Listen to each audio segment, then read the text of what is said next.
Hello, fellow engineering enthusiasts. This is Richardin.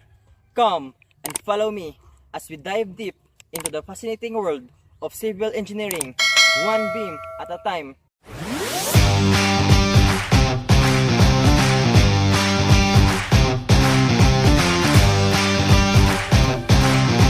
Whether you're a student, a professional, or someone passing by, then you are in the right place. Dahil dito, itatalakay natin ang mga iba't ibang pundasyon at haligi sa larangan ng civil engineering, simula sa mga kahoy at semento hanggang sa mga bakal, graba o bato. We cover it all. Pag-uusapan natin lahat ng yan. By the way, my name is Richardin P. Viñalon, Richardin for short. Binawasan ko lang kasi feeling ko mas cool pakinggan at pang celebrity ang dating. Wow!